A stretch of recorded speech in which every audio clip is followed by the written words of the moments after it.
He's an 8-time Louisiana Association of Broadcasters Award winner. And he snapped a ball through his legs. Wait, why does your name get to go first? Shut up. This is Scone and T. Because they made us. Have you never listened to the show? No, I've never listened to the show. Is that what our intro says every time? Have you never listened to this show? Bro, have you never listened to our show? That is some bullshit. You cut the open parts to it a year ago. Oh, my God, that aired dude. twice a week.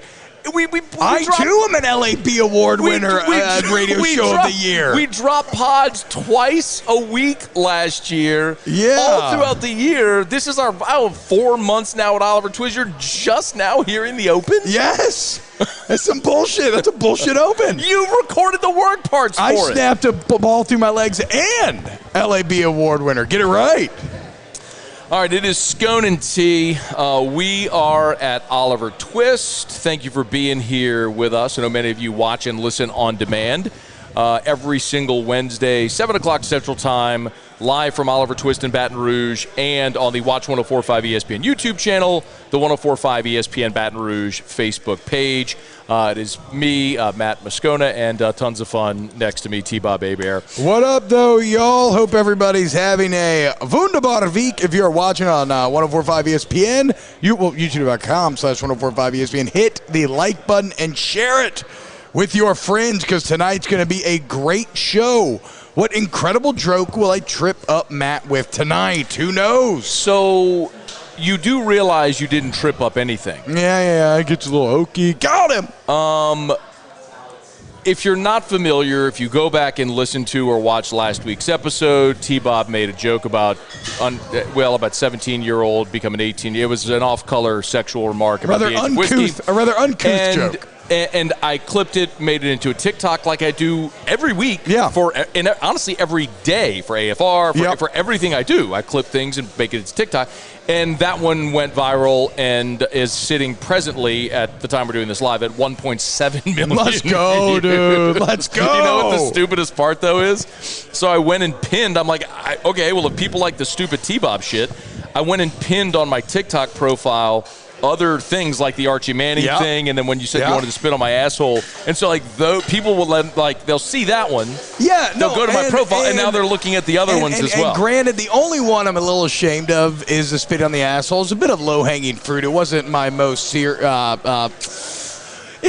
just wasn't the best, but I'm still proud of the Archie one, and I am still proud of the 18-year-old whiskey one. So you can see, if you watch the video, you can see how satisfied I am in my face. And it was not just a bit. I was genuinely excited for our boy who is watching 200 miles offshore on the oil rig. Shout out to you, man. Grind out there. Okay. Hope we can bring you a little entertainment. Okay, that's great. The more important thing to note is I knew exactly what you were doing because 2 minutes prior you tried to land the same joke. Yeah, that's called the workshopping. You take shots. But you bombed the first time. It was terrible. Yeah, well, what are you going to do, dude? I mean, you landed the second time because I gave you. Hold on, no, you landed it. Your delivery landed, but I gave you the comedic timing. I gave motherfucker right here. Are y'all listening to this? I knew what you were doing, which is why I said, okay, I was giving you a literal answer because I knew where you were going with it. I could have very easily said, I could have said, when you said, what happens when it's 18? I'm like, we're not doing that. Don't do that stupid joke. I could have stamped it out. But I didn't. And giving you a literal answer, it gave you the bump set, and you spiked it. You nailed it. The first time you bombed, the second time you nailed it. Look, man, if you're interested, you can go back and watch it full time. I'll allow you in on this. That's fine. We're like wrestling. Do you not actually We're think? Like The Miz. It's like how The Miz had to set Logan Paul up at SummerSlam the other day quite a bit. Do you not actually think that I knew what you were doing in that moment when you tried the same joke 2 minutes prior? And by the way, every single time you tell a stupid-ass joke like that, I give a long, dramatic pause and stare at the camera. And that's when I turn into TikToks. Yeah, it's the same fucking thing every time. It's like The Office. It's the same fucking thing every time. Like Jim looking at the camera. Look at the camera. That's what it is. Yes. But you landed the joke. I'm giving you credit. You landed the joke. Oh, I don't need credit. But you can't say that I I didn't know what the fuck you were doing. Of course, you tried it literally 2 minutes before. Look, man, I think you've way overexplained it this time. You're taking away a bit of the magic. Let's get into some potting. Your head is kind of getting cut off by the Oliver Twist logo. Let me see. Let me scroll up. You kind of need to come this way. Scoot closer towards you. Okay, dude. And then I'll move away from you. Okay, dude. Whoa, dude. I've got like a very aggressive slick back hair look going on right now. I'm kind of into this. Looks like you fucking break some legs or something, dude. Why? Why what? Why is your hair slick back? I'm doing a long hair slick back thing now. I actually had a haircut scheduled today, and for the first time in my life, my wife told me she didn't want me to cut it. She likes it long, so we're gonna rock and roll with this thing, see how it goes. I brought Drew to get his haircut today. Oh, nice! And by the way, back to school haircut. Your son fucking loves me. He does. He does, and it's awesome. He does. He showed me so much love when we got back from SEC Media Days at your house. Yeah. He was so pumped up to talk to me, to hug me. He thinks all my jokes are incredibly funny. He thinks my usage of curse words is comedic genius. And, Drew, I appreciate the support, my friend. He actually just thinks you're a real-life caricature. Yeah. Which, I kind of am. That's kind of the point, right? So you're basically just like his court jester is what you are. Hey, man. Better be a court jester than fucking scraping out the shit in the stalls, right? I mean, at least better it's still to be a hanging out king in than a court. court jester. Yeah, I guess, dude. A lot of pressure with that, right? If I'm the jester, I get to talk shit to everybody in the court, and I don't actually get in trouble for it because they're like, oh, it's just the jester. So I'm the only one that actually gets to live an honest lifestyle, whereas everybody else has to kind of bow and defer to the king. And I can be like, hey, you're bald or you're fat. All right, so LSU is going to do something a little unprecedented tomorrow. They're going to have practice in Tiger Stadium, and the media is going to get to watch the whole thing. How about that? As best I can tell, and I've asked around some of the people who have covered LSU for a long time. Dude, this is my 15th season covering LSU. It's been a minute. Wow. But there are dudes that have been around like way longer than that, obviously. But who's the longest? Is it Rabs right now? Or Ron Higgins got to be up. But Ron wasn't on the LSU beat the entire time. Like, Ron spent a long time in Memphis at the Commercial Appeal, and he's bounced around a lot. Rab did have a brief time where he left. Jim Klein-Peters is still around. Buddy Sanji's been doing his show since the late 80s. Ooh, got them red hot sticky waves. So you got guys that have been around a long time. But anyway, the consensus, Hannegriff. Legend of the game. The consensus seems to be that it was the 98 season under DiNardo that that's when DiNardo was allowing full access to practice. Somewhere along the way in 98 is whenever he sort of and stamped it out. Probably because things were going shitty and everybody was talking about it, and then coaches don't take too kind. Well, whatever. I'll tell you the story that Hannegriff told me this week because I asked him this question, and what he said was, in 1998, you won't remember this, but LSU played Georgia in 1998, a game in Tiger Stadium. Both teams were top. It was early in the season. Both teams were top 10. Quincy Carter was a freshman at Georgia at the time, and Georgia came into Tiger Stadium and beat LSU 28-27. That was a 2-point conversion or something. At the end of the year, Booty missed a 2-point conversion. No, you're thinking of the 99 game. I just remember I had a Saturday morning Little League Duluth Wildcat football game, and I was watching that right before I left the game, and I was fucking pissed. That was the game in Athens. That's honestly, the one you're thinking of. This game was in Baton Rouge. That is my first ever LSU memory. Okay. So my first ever LSU football memory is Booty rolling out and that ball falling incomplete. Well, I think he rolled out. In my head, that's what happened. Well, there were two instances. There was that one, I think, and then there was the game against Bama. Similar happened where Booty tried to run, and Joe DiMaggio was wide open in the end zone, and if he had thrown it, he would have completed it, but instead he tried to run. He got helicoptered out of bounds. Anyway, LSU was very bad at the time. The point is, LSU was playing Georgia. This is what Hannegriff told me, that relaying a story from Jerry DiNardo. So, again, it's a bit of a game of telephone, but DiNardo told Hannegriff that Jim Donnan, the Georgia coach, called him that week and said, listen, I don't want to use it, but there are people at your practices calling me to tell me what's going on. Says, I told them I'm not interested, I don't want to use it, but just so you know this is happening. And when that happened is when DiNardo cut off access, and then Saban never had it, and Miles never had it, and Ed never had it. So, well, and also the college football culture is one of secrecy. It's not like the NFL. Though. It's not like the NFL. Oh, well, at least, the culture that I came up in, like, we used to be like hyper paranoid. If you were an unidentified person even floating around the practice field, you got questioned, you got in trouble. Anytime, like, I remember even sometimes when, like, planes or helicopters would fly by, there'd be, like, a paranoia of, like, is this Nick Saban? Is this somebody trying to get some sort of info. And it's always been interesting to me because when you look at the NFL, obviously, you are quite literally required to have a lot of public practices, and so you can't really hide those lights under a bushel. The year that you remember, obviously, when Cam Cameron had his cancer diagnosis, and he was coaching LSU, like from a lawn chair, like elevated, like on the levee and stuff. And there was like this. I never knew that. There was kind of like this kind of not a joke, but this almost like who's the guy spying on practice? It was like Cam Hugh Cameron. Freeze giving the thumbs up from the hospital bed.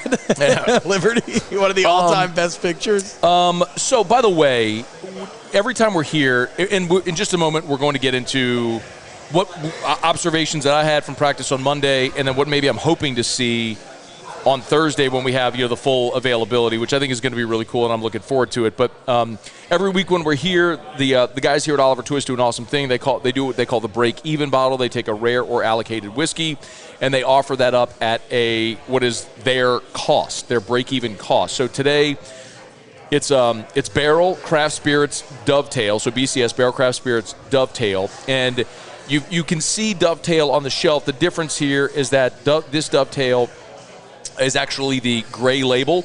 It's 131 proof, so they take the original Dovetail, they finish it a different way. This is finished in rum, port, and Dunn Vineyards Cabernet barrels. So this is the gray label. This is about a $200 bottle at retail, maybe a little higher than that. So each pour today is $11. While we're here, you can come get a break-even pour for just $11 here at Oliver Twist. So come on by if you're in Baton Rouge, or if you're watching on demand or listening on demand, just come by Oliver Twist and I'll have this bottle. You won't get it at the break-even price except for during the show, but we'll give this a go in a little bit. Do we need to let it open up a little bit? I will absolutely do that. Okay. But your point remains. It's very cool that it is a full open scrimmage to the media, and especially interesting because, Matt, it does come at a time when, like, you can actually gain a lot of insight into what is going on by watching a full open scrimmage. Like, we can gain insight about who they're trying where, maybe who is in the lead for position battles. I'm not saying you're going to get any final answers, but, like, I think we could learn a lot tomorrow. It's pretty exciting stuff. I'll tell you something that I want to see. It's not necessarily labeled a scrimmage, but I'm sure there will be team periods. Right, I mean, they're going into Tiger Stadium, so they will. I mean, you don't have the luxury of 4 fields where you can separate the whole team to do their drills like we would typically see. I know we talked about this last week, but somebody always has to go first, right? Like, they're going to call for the ones, and someone's going to run out there. Yeah. So, like, when we got to see practice on Monday, your first offense, and the two position group, make no mistake, the two position groups everybody wants to see, offensive line and quarterback. Yeah, no doubt. Like, yes, I'm interested who the starting linebackers are going to be, but I think all those guys are going to play. Yes, I'm interested to see who your starting boundary cornerbacks are going to be. Jarek Bernard-Converse was not at practice on Monday. We'll see if he's back. So there's some of that element, but overwhelmingly, it's offensive line and quarterback that everybody wants to see. And last week, and I'll ask your opinion on this, on Monday, the first unit left to right was Will Campbell at left tackle. This is by far, actually, by the way, the most interesting part of camp thus far, but go ahead. Is Campbell? To me. No, this line. Okay. This line they created. It was Campbell. The left guard was Tremont Shorts, the transfer from East Tennessee State. The center was Garrett Dellinger, who played all over the line last year but has never played center. The right guard was Miles Frazier, who was a freshman All-America tackle at FIU. Now they've kicked him into guard. And then Anthony Bradford was starting at right guard. So that was your first 5 offensive line. So what's your thoughts? So why this is fascinating to me is that Dellinger was a true freshman last year, correct? Yes. Okay. And he was someone who already during camp, it was kind of him and Anthony Bradford that I identified as some of the younger guys that felt like legitimate SEC starters. Or people had the potential to play and have an impact. The problem is, on top of being a freshman, Dellinger played severely limited last year. I was actually at the practice in which he hurt his shoulder. And I think he tore his labrum. I don't want to misspeak. The bottom line is he hurt his shoulder. He played through that injury all year long, which is hard enough when you're an upperclassman, much less when you're also a freshman entering the SEC. He then gets surgery immediately after the season, so now you have a player that has the confidence of a full year under his belt and that maybe is fully healthy for the first time in his college career. And when you're talking about the difference in speeds from year to year, there is no bigger difference from your first year starting to your second year starting. I mean, the game slows down immensely in every single facet. Mentally, physically, you just feel immeasurably more confident, right? And so when we played this game in the past, for whatever reason, I had never considered Dellinger at center, right? I had always thought, just because, I don't know, because he wasn't there during spring, and so we hadn't seen it. I probably should have. It's probably an oversight on my part. But, like, I thought about Marlon Martinez, Charles Turner. Well, Davis told us that they cross-trained 5 guys at center. Yeah. So, I mean, it was very obvious they were working different guys who they felt were interior line players at that position. And even then, though, center's it's a bit of a tricky beast where, like, you got to snap the ball? You got to snap the ball. Like, okay, Will Blackwell, my best friend, All-American in 2011, absolute dog. He tried to do a little center. He was all right at it. But, like, a lot of times I feel like it's tough to maybe learn on this level. But as I said, Dellinger is obviously supremely talented if he was already that good as a freshman, right? So, whatever reason, I hadn't considered him as a center. My biggest concern on the offensive line was Charles Turner and whether or not he could be that guy. And I feel better about the natural ability of Dellinger. And if your goal is to get the best 5 on the field, then all of a sudden, Dellinger slotting in there at center makes all the sense in the world. And he is someone who, if he can snap the ball. If he can snap the ball. And if he has adapted, and let's be faithful, it sounds a little rote, it sounds a little basic, but it is funny, like the CQ exchange is priority number 1. Like, you cannot do anything else unless you can get the ball to the quarterback effectively, and then you work on your offhand and everything else from there. But if he can do that, then I feel like, and I feel bad for Turner, but this is just how the world works and how the game works. But if he can do that, I feel like that potentially represents a pretty nice improvement on that offensive line. So I don't want to be presumptive, but when you're around this long enough, certain time, you've seen enough circumstances to know when to read certain tea leaves. I'll give you an example. That's good. So Charles Turner. That's fucking good. It's delicious, Matthew. And he swiped it. So we'll replace it as far as the visual with this, which we will explain. This is the Leyenda de Mexico Caballero Aquila. Okay. This is the Bourbon Society of Baton Rouge Screw Cancer bottle, which we'll talk about in just a little bit. Charles Turner, not only was he not with the first team, he was not with the second team. Fitzgerald West, the true freshman, when a true freshman who was a defensive lineman in high school, who was converting to offensive line, was running as the second center behind Garrett Dellinger, who has never played offensive line, or has never played center, and now you have Charles Turner entering year 4, who's still not in that rotation. Usually you can read the tea leaves and say, yeah, something's up there. Yeah. Like, even if he wasn't running first team, he would be there as the number 2 guy, not the true freshman who's never played on the offensive line in his life. Yeah, so he's struggling. Struggling, is there something? I don't want to be presumptive. Is there something else going on there? I don't know. But that's something worth kind of keeping an eye on with Charles Turner, because there's no reason, even if they wanted to run Dellinger with the first, Turner would be with the second team. Like, when you're bumped that far down, like, it's worth mentioning, like, is something else going on there with Charles Turner? Again, I'm not trying to start rumors or ask anything, but you're talking about a guy that was taking first-team reps at center in the spring, and now is at best running third team. Like, that's a question. It's a question that needs to be answered, and that's why when we go to see the scrimmage tomorrow, when we see practice, let's see where Charles Turner is. I could see a world in which it is just basic play, but I feel you on that. It's not. I don't know if that's the most likely explanation. But let's not get lost in the weeds here, because the point is Dellinger is a very exciting player. As a true freshman playing on a bum shoulder, if he can handle center mentally and physically, from a talent standpoint, he has a higher ceiling. So automatically the entire line of the entire ceiling of the line goes up. And Anthony Bradford is the other great part of this, Matt, and it's because 2 years ago in the 2020 season, the only game in which we got to see the young lineman was the Vanderbilt game. And quite frankly, they were awful. They were so sloppy and didn't look ready to play on this level of football at all. The one person that I started to see exciting growth from, I saw a bit from Cardell, but the one person I started to get excited about in that next spring was Anthony Bradford, where I'm like, oh, okay. okay, I'm seeing the development here. And then last year, I'm like, oh, okay, you know what? I think this guy can be a legitimate starting guard. Ed Ogeron hyped him up a lot last year. Yeah, but you could see it. You could see why. At times he said he was their best offensive line, or maybe I think the way he said it was that he was their most talented offensive line. Yes, but his body consistently held him back. Yeah. And sometimes discipline's an interesting thing, body discipline, where it clicks at different times for different people. And somewhere along the line in this last offseason, is it Jake Flint, Brian Kelly, whatever, it seems to have clicked for Anthony Bradford. He looks like he's in the best shape of his life. You take his talent, and he's always had the athleticism, just not he was just a bit too big to play out there on the edge. But now that size becomes a huge advantage. It becomes a stone wall where you can't really bull rush him. If he has the footwork, it's going to be tough to get around him with speed or on the inside. Like, that becomes a very exciting right tackle. And especially because you look at if he's beating out Cam Wire, a guy who is not the best, but is a legitimate starter in the conference. So if he wins that job over him, I think that's a pretty big statement by Bradford. And so I guess what I'm saying is Dellinger and Bradford have always been the two most exciting prospects. Sure, I can agree with that. And because they weren't in spring, right? Bradford wasn't in spring either.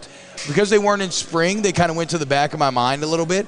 And so to find themselves in the starting lineup in positions that maybe I wasn't expecting, it feels like LSU really is living by that best five mantra that you always hear. They're trying to put the best five out there. If we jump in the DeLorean and go ahead 10 years and you ask me, okay, which guys in this offensive line group do you think are most likely to be playing in the NFL? I would tell you these five. Yes, I'm trying to think. There's a lot of Marlon Martinez and Xavier Hill and Cam Wire and Fitzgerald West and Bo Bordelon and then Charles Turner. I mean, there's guys who have played, Cardell Thomas, but I think just on ceiling, it's these five. Can they play together? Can they play in the positions they're in? Yep. We'll see. But there's one other thing, and I've asked a lot of people this, so I'll ask you since we have the time here. A year ago, it's interesting because a year ago, they returned everybody from the offensive line. Yeah. Like everybody. Now, obviously, Dare Rosenthal got booted and transferred to Kentucky, and Cam Wire stepped in. But Wire had played some the year before. But everybody was back. You got Deculus back, and you got Ed Ingram back, and you had Chasen Hines back, and you had Shanahan back. And the point I made last summer over, and it was made on Scone and T, was just because you get everybody back from a unit that wasn't very good doesn't mean you're better. But you had a ton of returning starts with all those guys, very experienced players. This unit, you have nobody back. Like, literally, you have nobody back. Oh, yeah, I guess that is a fresh new five, so basically. It's complete. I mean, you got a little experience, but not in their same position. We talked about you've got 10 guys who have started, but nobody that's solidified a spot, and this is a completely new line. I mean, when you look at your starting five from the bowl game, none of those guys are going to be starting the season opener against Florida State. So which group is better? This one with the unknown and the lack of experience, or the experienced group that just maybe had a lower ceiling? Or maybe a way to say it was which unit concerned you more, last year or this year?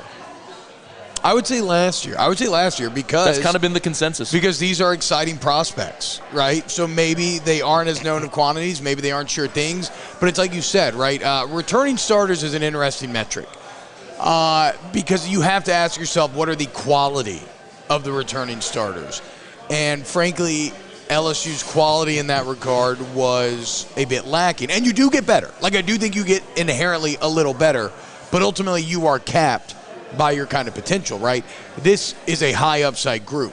One thing I keep thinking about too, Matt, is the growth that you saw out of the offensive line during the year last year, where, like the rest of that team, they were not always put in a great position to succeed.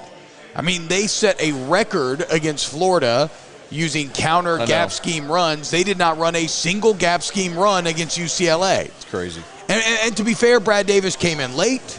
All of a sudden, you're having to learn a completely new coach. He's having to learn new players. You're not really able to take advantage of everybody. But so that growth, I think, speaks to Brad Davis learning this group more and more in his own coaching acumen, which appears to be very high. Brian Kelly kept him on. And then, so when I combine a coach like Brad Davis, who I do believe in, with an offensive line with a few prospects that I've been very excited about that I think have high upside, this line will take its lumps. Like, especially, I'm interested most about Dellinger from a mental perspective. playing center is probably the easiest position on the line from a physical perspective, but especially in your first year. You're in a phone booth, right? I mean, you got guys on both sides. Well, it's like there are some plays where maybe you're at a disadvantage and others don't have to deal with, where the guy's right on top, you're going to be one-on-one, but you're rarely one-on-one. Like the vast majority of the time you have help from a guard, some sort of combo block, you're helping out a guard. You got to be able to work to the second level, but if you're athletic enough, working to second level is just fun. But mentally it is tough, and it's especially tough as a young player to fully absorb that playbook. At least it was for me. So that's what I'm most interested to see from Dellinger. But if he can do that, I know he has all the physical tools. And you mentioned Frazier, a guy who was an All-American on his level of play. Sure, it was a lower level of play, but he was an All-American, right?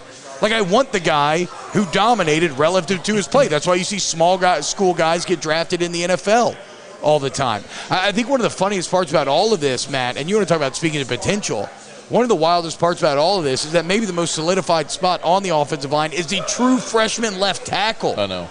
I mean, that just shows you, well, it shows you two things. It's where they're a bit weak there. It's the one thing that we know is a given. Yeah, that's what I'm saying, that he's going to start. It's the one thing that we know for sure against Florida State is that provided he's healthy, Will Campbell is your left tackle. Which is insanity. But... yeah, I'm more excited about this group. I'm more excited about this group because I see higher potential. And, Matt, it does kind of mirror symbolically what this whole year is about, which is you burn down the forest. You are now planting the new seeds for what LSU will be. Like, finally, the golden age of LSU came to an end. And at the end, it burned bright and hot. When it felt like it was already over, you had one final push with Burrow and maybe the best college football, not maybe, what I believe to be the best college football team of all time. But now it's over. It is officially over. The Saban era, right, started 2000. It is officially over. I'm calling it done, dude. I'm calling it done. Since they replaced personnel, they replaced the whole staff, they replaced basically the entire team. I think it is more. You have your first losing back-to-back losing seasons or whatever. Your first losing season since what, 99? Since Leonardo, yeah. Yeah. No, like I think that's a pretty clear line of demarcation. Brian Kelly is trying to start that once again. And so as he starts anew, I do like starting with this new O-line. I like that. I like how it kind of mirrors each other. Shout out to Michael Cobble from WBRZ who just texted me at the beginning of practice, and you weren't there because you were on air. I haven't been able to go. You weren't there, right? You were on air, which is it's interesting because I mentioned I haven't been able to go to a practice since Les was the coach because it was always in the afternoon. It's always been in the afternoons. I told Muse, like, it's not because I was banned, okay? It's because the practices were in the afternoon. But so whenever they started practice, the offense was on the far. So there's 4 full-size fields. So we come in the gate nearest Skip Bertman Drive. So the farthest corner, opposite of the opposite field, the offense did kind of a hurry-up drill. I stayed on the nearer field and watched line play. Yeah. So Cobble had, with the second offense at the start of practice, that Charles Turner was running second center. At the end of our availability, when I charted, it was Fitzgerald West. So they both had, just in the name of fairness, they both have had reps running. Yeah, and you know, we should be clear about this. A lot of times, and maybe less so in the Kelly era, since we're going to get to see more, but a lot of times we do make these sort of sweeping conclusions based off small amounts of information during camp, and it's a bit like looking through a keyhole and trying to describe what's going on in the room.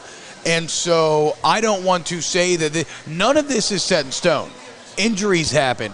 Some guys just get on a heater. Like things click at a certain point for some players, and they just get better. Like, so you never know what's going to happen. I'm merely saying that was a line that I had not considered in my head, and it's a very exciting line to me because it features 2 of what I have deemed to be the most exciting prospects of the last couple of years in that room. We're halfway through the show. We basically exclusively talked about just the line. We got a lot else that we're going to talk about. We're going to get to your questions as well. So if you're watching us live, drop your questions in the Bayou Ford YouTube chat or on the 104.5 ESPN. I think it's official. I think Ricky Collins just committed to LSU. So he was set to make the announcement at 7. We talked about Ricky Collins. The Colada Show. Did we talk about Ricky Collins last week? Yes, we did. Okay, so I think everybody knows my feelings on him. I think he's a stud. I don't think he's a consolation prize. Yeah. I'm excited about him. I love the fact that Nussmeier claims Louisiana. He was born in Southwest Louisiana. You got Walker Howard, who's a Louisiana guy. Now Ricky Collins. Like you will have a quarterback room that's all Louisiana. Here, you know what? That. Let's do a cheers to Ricky Collins. Cheers. Then. Cheers to Ricky Collins. Cheers, Rick. Cheers to Oliver Twist. Go Tigers, man. That's awesome. I'm when we were here after Derek Williams picked Texas, our question was melt. That's right. And dude. I think the way that I termed it was like I'm not melted, but it is fair to ask the question: will this staff be able to recruit the state? And since then, you've got a very emphatic answer, right? Yes. Tyree Adams, the offensive lineman from St. Aug in New Orleans. You obviously got Shelton Sampson. Now you get Ricky Collins. I think and you also, I mean, not as much from the state. Colin Jackson's going to commit on Saturday. But you also did have that run of defensive line, just from overall recruiting standpoint. Absolutely. So where does this bump LSU up to? Like, what are they? They're already at 7 They were with Sampson. at 8. They were at 8. Yep. So does this bump up to maybe 7 or 6 or something? I don't know, and quite honestly, I really don't care. Genuinely, where the rating is. I kind of like team ratings. I care about recruiting on the macro. I don't care about on the micro, right? Like, individual players can go boom or bust. You need to be in that top 10 if you want to win championships. That's fine. But if you're 8 or 7 or you're 4 or 5, whatever. Yeah, I agree with you there. I agree there. So, by the way, real quick, and we're here at Oliver Twist on Perkins. Awesome spot. Great food. Chef does an awesome job with the menu. I know you got some wings right there. Red hot sticky wings, Great spot man. for lunch. If you're looking for a lunch spot in Baton Rouge, of course, dinner, it's always a great night to get by here. A big shout-out, though, to Bourbon Society of Baton Rouge, David Steele. They do an awesome job. It's basically a bunch of people that love bourbon, and they've turned that into a way to make it a fundraiser and build community. Yeah. Every year they partner with Sugarfield Spirits to do their Screw Cancer bottle. This is Sugarfield Spirits. It's a port and honey finished cask strength bourbon. It's $175. It comes in this collector's box. You'll see it there. But keep in mind, please, that $80 of that is a donation to the Women's Hospital Foundation for Cancer Services. So, yes, it's a high price, but it's 80 of it is going directly to cancer research, which is pretty awesome. So you also, with every bottle, you get tickets for their raffle, and the 25-bottle raffle, which includes their Van Winkle, their Willet Barrel Pick, their Elmer T. Lee, the Four-Gate Trilogy, the Yippee-Ki-Yay. So he has an awesome Boba Fett helmet, too. I believe that completely. And you press a button and the fucking targeting computer comes down and lights up. It's super dope. So if you want to buy tickets, bsobrfoundation.com, Bourbon Society of Baton Rouge, bsobrfoundation.com. And we are going to open, this is David's bottle. He said we can open it and sample it here on the show. What? So yeah, Dude, I get to drink so much fucking good liquor here. So just stick with me, bro. I'll get you good stuff. So, all right, let's in a second. So again, bsobrfoundation.com. Actually, I'm gonna tweet grab that out. I'm gonna grab the link and I'll post it in the comments as well on both chats as well. Foundation, bsobrfoundation.com. Quarterback. Yeah. So that's the conversation. Everyone knows what I'm going to say.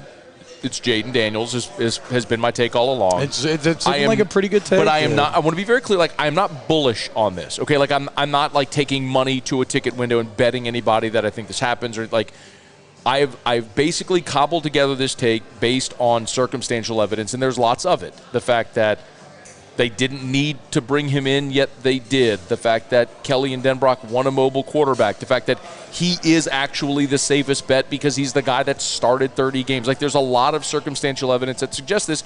And a year ago at Notre Dame, Brian Kelly brought in Jack Cohn, a Wisconsin transfer, and named him their starter against Florida State. Like, there's a lot of circumstantial evidence that suggests it.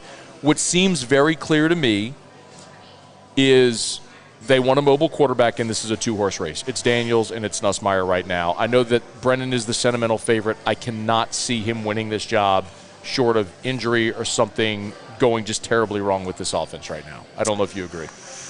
I don't. Well, I don't think that exhale was the sentimental part of you. No, for sure. But also, I can't give like an informed opinion on a Green because I'm going off secondhand information, right? I'm going off what you're hearing. I'm going off what everybody. The rumors swirling right now are that it's a two-horse race, essentially. And y'all know I've been very upfront about this. Miles is going to marry my cousin. I'm very close to Miles. I love Miles. I don't think it takes being very close with the person to kind of appreciate the sentimentality therein, right? Somebody who every time it seemed like it was his time had one thing or another happen and kind Absolutely. of hold him off of the field. Sucks. Life can be cruel. Yes. If indeed it is. And again, it's not over. You know, you let these things play out, but I do agree it feels like it's probably more likely than not that it's not going to happen. But if indeed he does not start, it's pretty fascinating because I don't know if you will ever had a quarterback with a better 3-game statistical output that never got to play again. But if that is the reality, Matt. KJ Costello. Well, that was one game. He threw for 320 the next week. And well, he had a whole good year at Stanford, though, dude. Yeah, he was okay. He was good at Stanford. It was a different offense at Stanford, obviously. But the point is, let's just talk about this conversation as if that is the case. Because, like I said, it's probably more likely than not that it is. But you never know.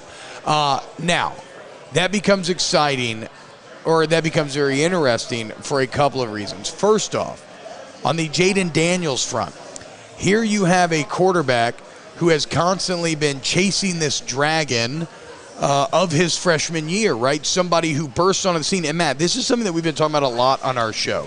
And it's the idea of nature versus nurture at the quarterback position, right? Well, you know the athletic quarterback tier list? You read that article when it comes out every year. It's one of my favorite articles. Sorry. Okay, it's fine. It's 50 NFL executives, coaches, coordinators. They all put the NFL quarterbacks into tiers. Tiers 1, 2, 3, 4, blah, blah, blah, whatever.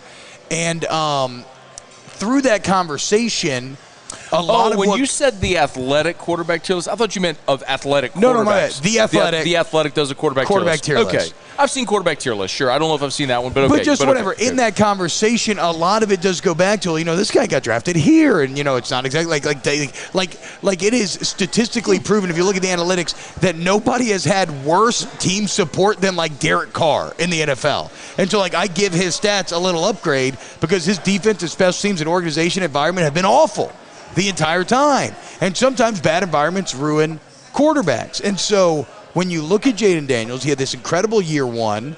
He has regressed since. He has failed to follow up on that. But we also are learning more and more maybe how broken that ASU program was, right? And when we think about Brian Kelly, what goes hand in hand with Brian Kelly? Stability, competency. It's what he's been known for. And so you start to wonder, okay, Jaden Daniels in a more stable, supportive environment, does he finally fulfill the potential that he flashed freshman year? That is very exciting. If Garrett Nussmeier wins the job, that's incredibly exciting to me because here you would have had a cat who came out of nowhere with no real experience who would have beaten out a guy with 30 starts and a lot of physical potential and beaten out a guy, Miles Brennan, who has been at LSU for over a quarter of Garrett Nussmeier's life. Think about that. Miles has been in Baton Rouge for over a quarter that Garrett Nussmeier has been alive. That is wild to think about. Nearly a third. The context I love to give people is that Brennan committed to Les Miles and Cam Cameron. Yes. That's the thing that always is kind of the mind fuck for people when they hear that. They're like, oh, shit, that's been forever. And so whoever wins the job, there are reasons to be excited about both. It is interesting, the Nussmeier thing, Matt, because coming out of the spring game, and you don't want to overjudge the spring game, but from a purely rhythmic standpoint, and I did think that he kind of looked the best, right? I thought Jaden struggled throwing from the pocket. I thought that Miles didn't struggle throwing, was maybe a tick slow on some things. It seems like a lot of times Nuss was hitting that back foot to get out. Now, then the spring game's easy, blah, blah, whatever.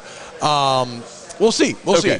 So Stephen Rivers one year was like the best quarterback in the spring game, I think in 2013, and then he transferred before the season. So I really don't care. I'm not saying discredit it completely, but we've seen players do well in the spring game and then it doesn't pan out. So yeah, absolutely, that goes bro. without saying. Absolutely. That goes. What was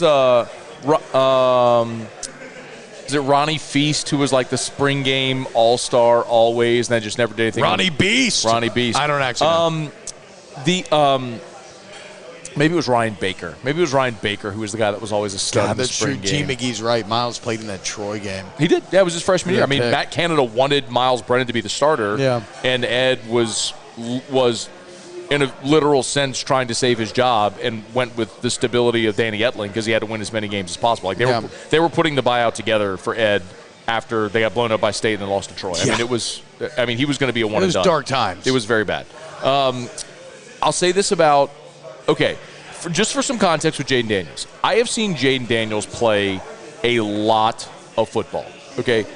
You know this. Pac-12 After Dark. I'm a college football junkie, and I love the Pac-12 After Dark, so I watch a lot of Pac-12 football. More Pac-12 football than most people should. That's one. Two, Ryan Clark's son, Jordan, was in the same class as Jaden Daniels. Yeah. So I would, with intent, watch Arizona State to watch Jordan Clark. And then last year, a young guy from Catholic High named George Hart, who went to Erica's school, went to St. Jude School in Baton Rouge. And then, so I mean, I've seen little George. I mean, he's George III, but like, I've seen George since he was a little kid. Yeah. So I got to watch him go up through St. Jude and then through Catholic, and then he walked on at Arizona State, and then became a fucking played a ton. So I had a lot of reason to watch Arizona State that wasn't Jaden Daniels. Okay. I've watched a lot of Arizona State football. In 2019. The great year he had. It was like 21 touchdowns and 4 picks or something like that. Is that right? What? In his freshman year, he had 17-2. Okay, 17 and 2. It was insane. And nearly 3,000 yards. They had a 1,000-yard rusher in Eno Benjamin, and Brandon Ayuk was his leading receiver. Brandon Ayuk was a first-round draft pick. Oh, okay, he was throwing to a fucking first-round draft pick. Which he'll be throwing to here. Of course he will. Dude, he's going to be fucking throwing to Keyshawn Booty. Yeah. And Jack Bash. And, just name them. Malik Nabers is better than any receiver at Arizona State a year ago. Yeah. Okay? And you're going to say, what about the interception? I'm not dumped. Listen, Arizona State has been a total mess. They're probably going to get hammered because of the dysfunction within, all that stuff. And it's probably a big reason why he left. But when you look at the receivers on that team from 2019, and then you look at what they had a year ago, I'll pull it up real quick, who the leading receivers were in 2021. It was Ricky Pearsall, who transferred to Florida. He's expected to be Florida's leading receiver. Kid had 500 yards last year. He has 48 for 580 and 4 scores. That was their leading receiver a year ago. It's a guy you've never heard of. Yeah. Then Rashad White, then LV Bunky Shelton. I mean, their second leading receiver. Second leading receiver actually was a running back. They had a dearth of talent. They put there was just a lot on him. To your point about not being in a great situation, a lot of people have just read a stat line and gone, 10 touchdowns, 10 picks. Oh, he's regressed, he sucks. No, I'm telling you, that program has really gone bad. As a freshman, when he had weapons around him, he was thrown to a first-round draft pick. He looked great. And I'm going to tell you, the thing that he has that the others don't is he has a dynamic running ability. And you can't see that in the spring. I'm hopeful we see it tomorrow. I don't think they're going to tackle him to the ground or anything like that. Is Nuss not a – well, is it too much to give Nuss a dynamic title, you're saying? Nuss can run. But when you go look up some Jaden Daniels highlights, just go to YouTube and type in Jaden Daniels highlights. And especially from his freshman season when they played USC and they had USC on the ropes and defense blew it. Defense gave up 2 touchdowns in the last 3 minutes of the game. It was brutal. Is that the same year where they beat Oregon? Yes. And they screwed Oregon's season up? Oregon was going to go to the playoff? Yes, same season. It's crazy. Watch Daniels run the ball and you'll go, oh, okay, I see what you mean. It's just, you can – I'm not going to say you're going to build an offense around that, but that will be a part of your offense is design runs for him. That's going to be part of it, man. Last year he ran for 5 yards a carry, 710 rush yards. Man, it's tough to beat, he was your second leading rusher, man. The problem is if you're Miles in that situation, less so Garrett, but if you're Miles in that situation, you just have to outperform him, from a pure decision-making, speed, delivering the ball standpoint. It's a huge ask. Miles has a big – It's a huge Miles, ask. of the three – has the best arm. No doubt. That's not even a question. But, by the way, remember last week we were talking about the quarterback Garrett? It was Chris Garrett. I said Josh. Oh, Josh? We couldn't remember. Josh Garrett. It is Chris Garrett. You're right. Yeah, but you were like, dude, absolutely great pull. You nailed it. Josh Garrett was no, didn't nail it. Chris Garrett had a hot girlfriend, though. I always used to wonder, I'd love to watch them have sex, man, because he was good looking, too. And then now it feels fake because you already went into the sausage process earlier. And so now, like, that was a legitimate thing. Like, I did used to want to watch them fuck, but now I don't know if the silence works anymore, and I feel uncomfortable. I mean, you said you wanted to watch somebody fuck. You should feel uncomfortable. They were beautiful people. That's a moment they can have of intimacy together, not for you to watch. Like, why? Well, no, like, I wouldn't really watch it, but I can't have a desire to watch it. Like, what if they invited me to watch it? I think that's completely appropriate if they're okay with it. I'm not saying I'm going to, like, screw a peephole into the hotel room. No, that is without a doubt wrong. But, I mean, do you not ever see, like, a beautiful couple on the street and be like, damn, you wonder what it's like when they have sex? I don't know. Maybe it's just me, though. What's the Wi-Fi here? My phone just died and I was hot-spotted.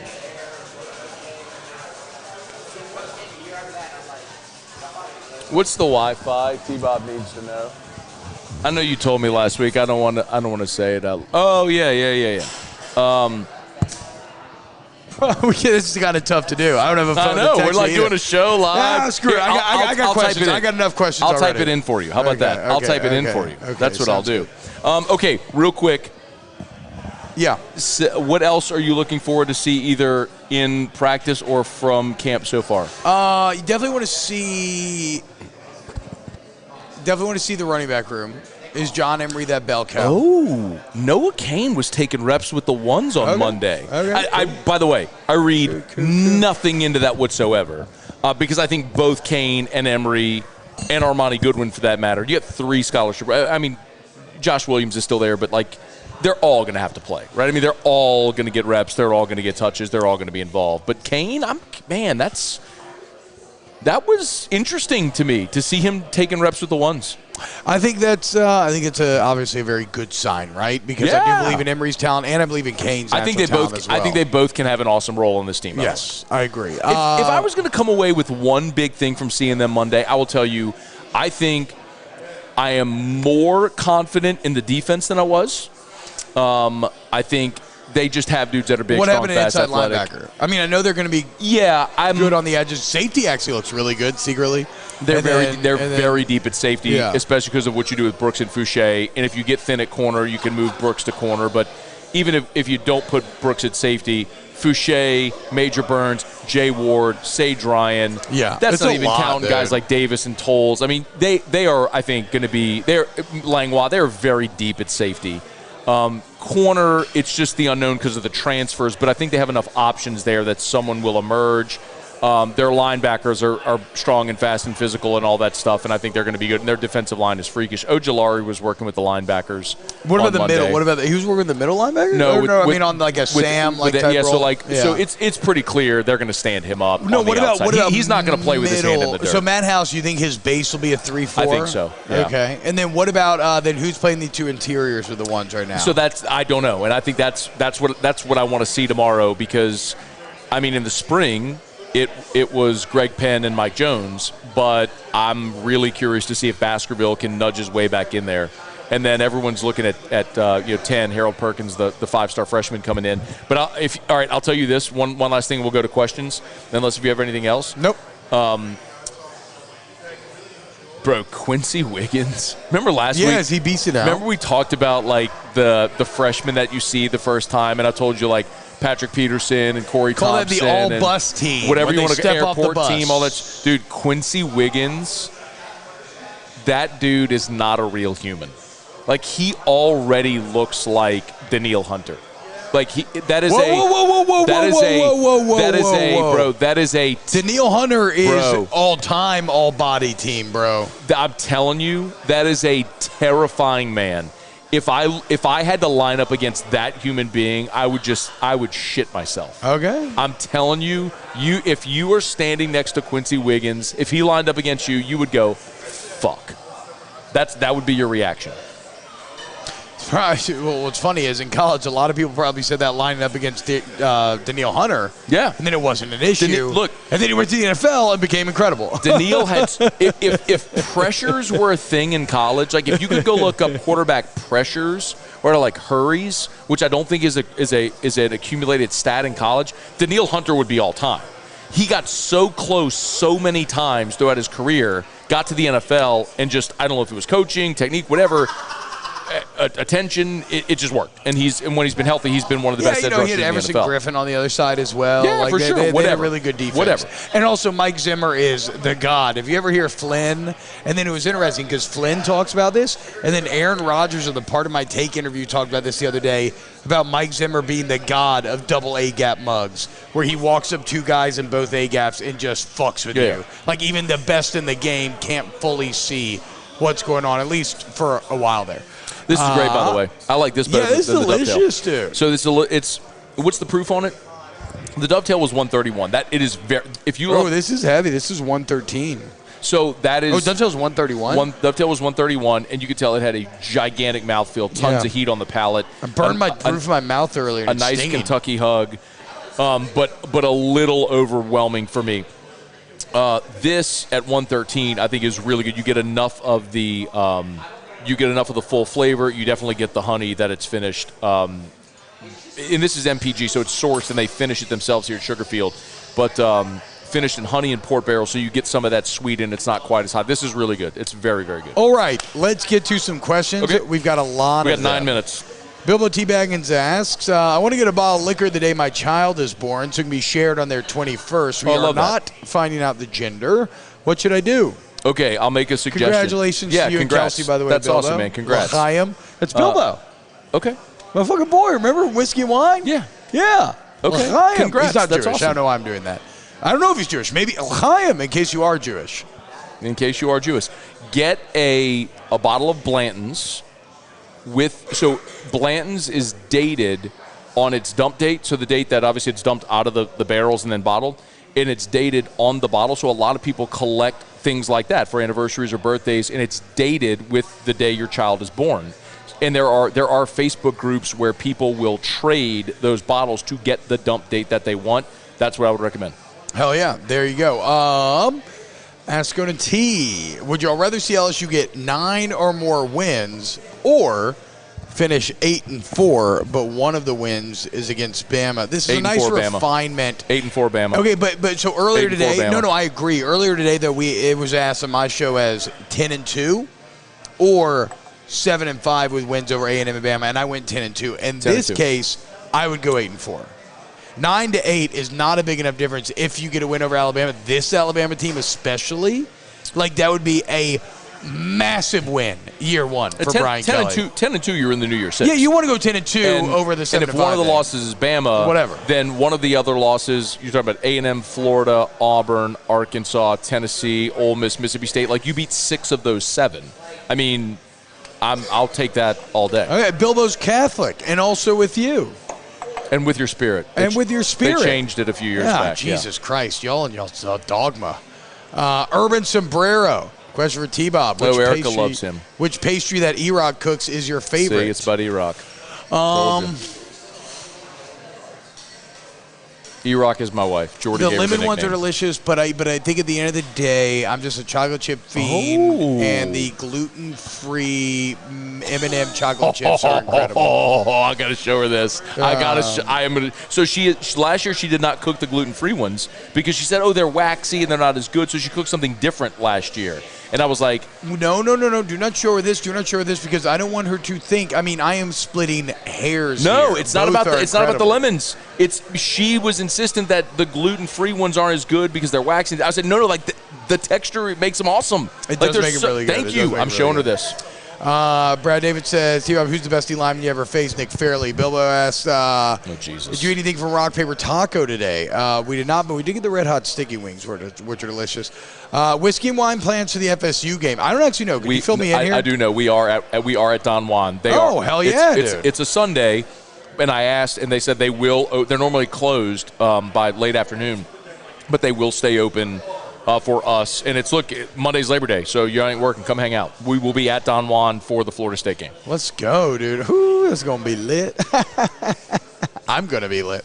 Brandon McGlynn, what can you guys expect from the New Orleans Saints this season? I think very good things, dude. I mean, 10-7. I think 10 wins. I think they have to hit 10 wins with this roster. If they don't, there's a failure at quarterback. 10-7 wild card. Shout out to Austin Eddy, who said, "Can I get a shout out from a diehard fan in Illinois? Go Tigers!" Hey, hell yeah, dude! Illinois, let's ride. Thank you, Austin Eddy. Thanks for watching. Love a good two first names name too. Austin Eddy. Ask us, why are Notre Dame fans so critical of CBK today left for LSU? I think it's obvious. Since you're winning. Okay, so first off, you have the disappointment of this is a guy who got you to the big game and can never break through, which engenders a lot of bad will to begin with. He was maybe a bit less likable in his Notre Dame time from how he kind of approached the public. And it's your winningest coach of all time, leaving a playoff caliber relevant team for a team that wins 6 and 7 in the hardest conference. Like, it's a slap across the face. So the reasons are many. I could give you a very long answer. I'll give you an abbreviated answer since we're short on time. Notre Dame is a bubble. It is 8,000 students. Oh, is that it? Yes. They live on. You have to live on campus your first 3 years. There are no athletic dorms. Athletes live still at the athletes. That was when I was being recruited in high school. That was the thing, and I was like, "Fuck." The athletes live with the general. You could go to Notre Dame and be paired with a math major from Seattle. Like it's just that's how it goes. Because most of the students are not from South Bend. Obviously, a lot of students don't bring cars, so they never leave campus. You live on campus. You eat at dining halls. There's the UREC. There's the my point is, normally when they talk about administration, they hire from within.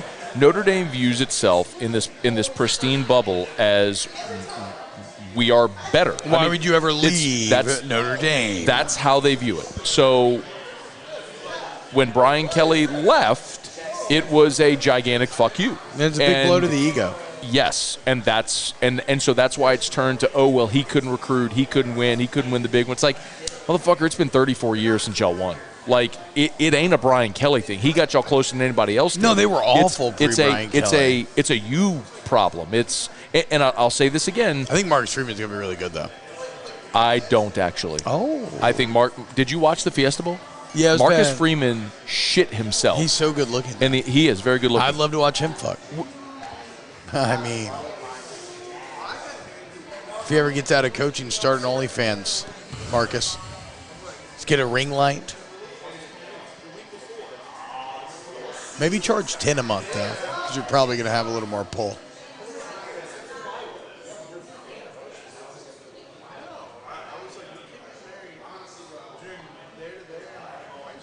Did Brennan actually have options to transfer outside of the JUCO FCS Group of 5 level? Southern Miss. Yep. Brendan McGlynn, what can you guys expect from the LSU football Tigers team this season? I'm still going 8-4. Very chalky, very boring answer. I know I should be more like exciting in this job, but I just honestly feel like 8-4 is the thing.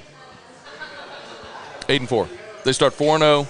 Go 2-2 in the next 4, 2-2 in the next. Also, 4. chat, let's be honest with ourselves about Marcus Freeman, because you know I'm right, okay? But whatever, we'll move on. You can acknowledge that he's a good-looking man without taking it to the extreme that you did. That's the point. Fair. But he is so good-looking that it warrants going to the extreme. Think about it. No, I'm not going to think about that. Should people develop a college fantasy football website? I think there are college fantasy football websites. It's just a wild game to try and play. Ask Scone and T-Bob, is Daniel's arm accurate enough? If he wins the job, that means that Denbrock and Kelly are saying it's accurate enough, and Sloan. And if they're saying it, far be it from me to say that it's not, right? How about this? Jaden Daniels, as a freshman, completed hit great completion percentage. 65% of his passes. The next year, obviously, was the COVID year where everything was fucked up. He dipped to 58, and then last year was 60%. But when he had a first-round NFL draft pick as his primary target in I'm sorry. Forgive me. I got that backwards. 60% was his freshman completion. And then he went to 58. Then the last year, the 10 touchdowns, 10 picks, he completed 65% of his passes. What that tells you is he was dumping off to the running back a ton, who was the second leading receiver. Because he threw for 600 less yards, too. BL says it's his birthday today, and he wants some good TV recommendations. I tried to watch Prey on Hulu. I've heard it's very good. It's a Predator prequel. You literally have 60 seconds. I was very tired, so I fell asleep. But I have heard it's very good. Blackburn Apple TV is supposed to be very good. About to start. Are there that. any other questions? I really enjoyed. Yeah, there's a lot other. Hold on. Well, you better I really hurry. enjoyed Dave season 2. I changed to that recently. Barry is You're excellent. blowing the opportunity to ask these Very people's excited questions. for Rings We're of done. Power. It's about to be done. All right, one more. Top 5 most attractive coaches in football? Nah, I'm just kidding. Hold on. By the way, but hold on, though. Did you see the Sean McVay picture on ESPN.com this morning? That thing was absurd. That thing was a thirst trap.